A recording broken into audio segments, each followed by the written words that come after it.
ওদের ওদের ফ্যামিলিরও এই বিয়েতে ফুল সাপোর্ট ছিল। আমি নন বেঙ্গলি আর আলো বেঙ্গলি আছে, তাই ওর ফ্যামিলিও এই রিস্তা মঞ্জুর করেছিল। মিথ্যে, এইসব মিথ্যে কথাগুলো কেন বলছে এখানে? আলো আর সৌরভের যে অতদিনের সম্পর্কই নয় সেটা সাক্ষী আমরা সবাই। দাদা দাদা, আপনার যদি কিছু বলার থাকে আপনি কাঠগড়ায় এসে বলুন। দাদা বস যা, বস বস। আদালতের মধ্যে এভাবে চেঁচামেচি করা বেআইনি।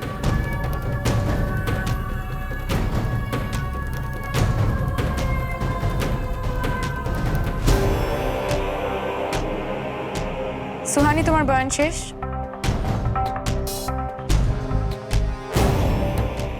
ইওর অনার, আমার মক্কেল যে কি মানসিক যন্ত্রণার মধ্যে আছে সেটা তার বর্তমান অবস্থা দেখে বোঝা যাচ্ছে।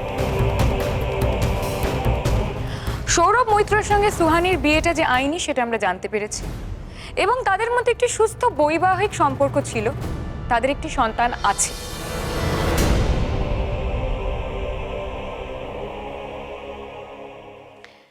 কিন্তু সৌরভ মৈত্র নিজের দ্বিচারিতা ও ব্যভিচারের জন্য এই সম্পর্কটা নষ্ট করে।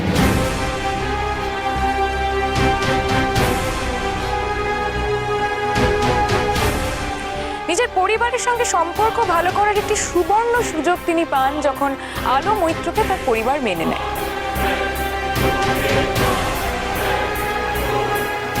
এই অবস্থায় ইওর অনার, আমার মক্কেলের কি করা উচিত ছিল? তাই তিনি কেস করেন, কোর্টের দ্বারস্থ হন নিজের অধিকারের জন্য, নিজের সন্তান দখলের অধিকারের জন্য। মা হয়ে নিজের সন্তানের জন্য তাকে কোর্টের কাছে আসতে হয়। ইওর অনার, এখন আমি উইটনেস হিসেবে সুরেন্দ্রনাথ মৈত্রকে কোর্টে ডাকার অনুমতি চাইছি।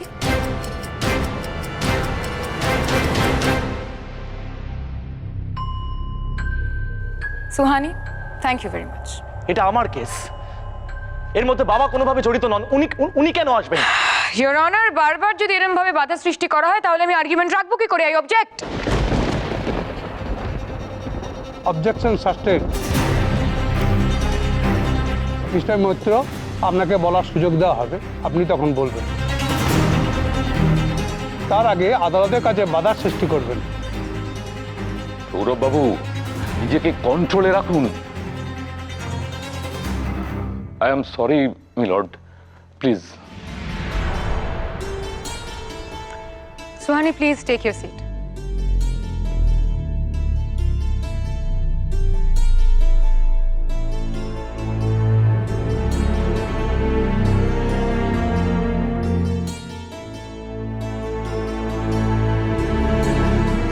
Thank you your honour.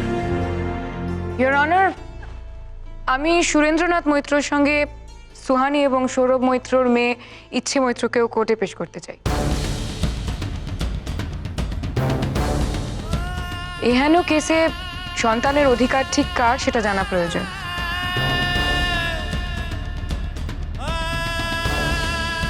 এবং ইচ্ছে মৈত্র সিদ্ধান্ত অনুযায়ী আমার মক্কেল একটি নতুন পিটিশন ফাইল করবে। সেই জন্য আমি আপনার কাছে অনুমতি নিতে চাই যাতে আমি সুরেন্দ্রনাথ মৈত্র এবং ইচ্ছে মৈত্রকে কোর্টে রাখতে পারি। না,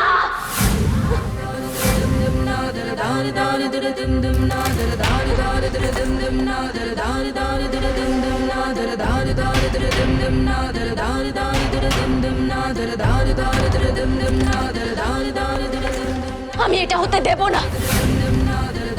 আমি বেঁচে থাকতে এটা হবে না সুহানি। আমার মেয়ে এই বয়সে আদালতে এসে কাঠগড়ায় উঠবে না।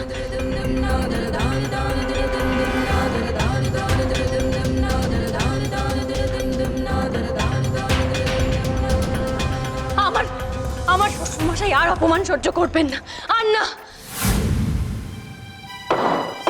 Order, order.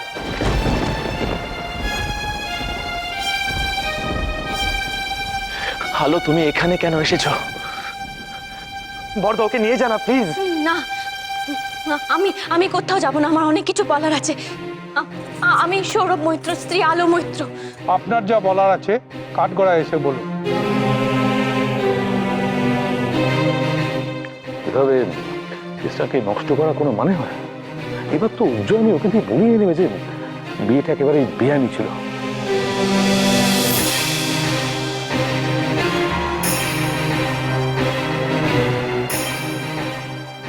যা বলবো সকলের ভালোর জন্য বলবো।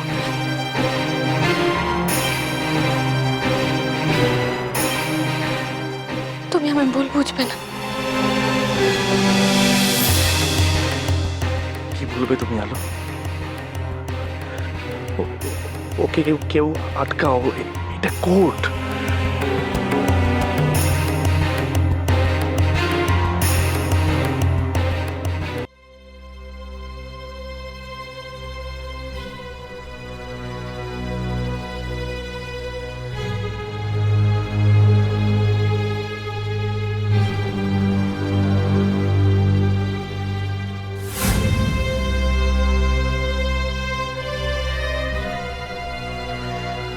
ইয়োর অনার, আমরা সবাই অপেক্ষা করছি আলো দেবী কি বলবেন সেটা শোনার জন্য।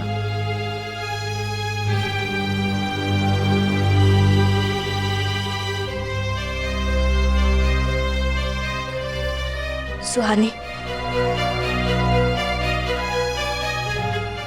আমি আদালতের সামনে তোমার কাছে একটা অনুরোধ করতে চাই। I object your honour.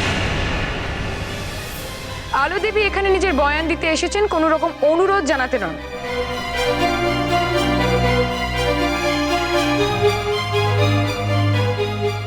Objection sustain.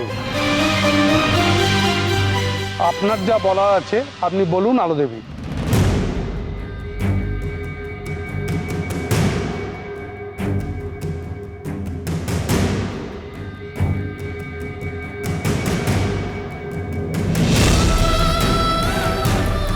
মা দুধটা খাও, আমি 10 গুনছি।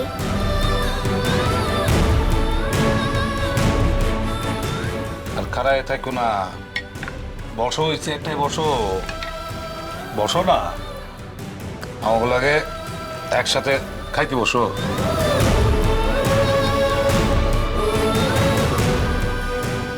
ইয়োর অনার, আই থিঙ্ক আমরা আদালতের বৃথা সময় নষ্ট করছি। তাছাড়া এমন একটা কেসে আলো মৈত্রের কি বলার থাকতে পারে? উনি কি সত্যিটা বলতে পারবেন?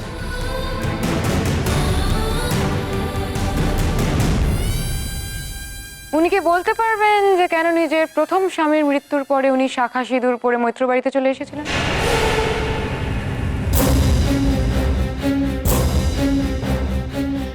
ইট ইজ টু বি নোটেড বিলর্ড যে তখন আলো মৈত্রের কালো শৌচ চলছিল।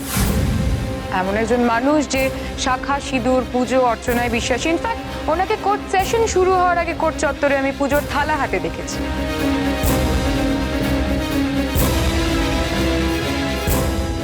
সেরকম একটা মানুষের এমন কি প্রয়োজনীয়তা পড়লো যে নিজের প্রথম স্বামীর মৃত্যুর কালো সূর্যের কিছুদিনের মধ্যে উনি আরেকটি বিয়ে করতে বাধ্য হলেন?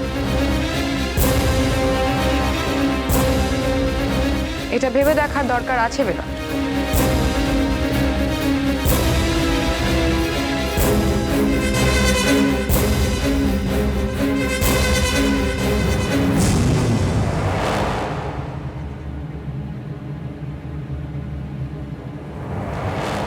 আমি গোটা আদালতের সামনে আলো মৈত্রকে প্রশ্ন করতে চাই যে আমি এতক্ষণ যেই কথাগুলো বলেছি তার একটিও কি উনি অস্বীকার করতে পারবেন? না,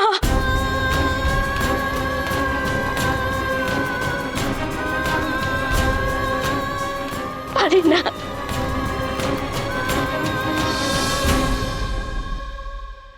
যে মা তার সন্তানের জন্য অধিকার ছেড়ে দিতে রাজি আছে, সেই বাচ্চাটির সঙ্গে নিশ্চয়ই তার মায়ের একটি গাঢ় সম্পর্ক।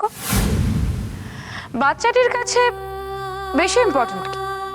ইনফ্যাক্ট বেশি ইম্পর্টেন্ট কে? যে মা তাকে জন্ম দিয়েছে নাকি যে মা তাকে লালন পালন করে বড় করেছে?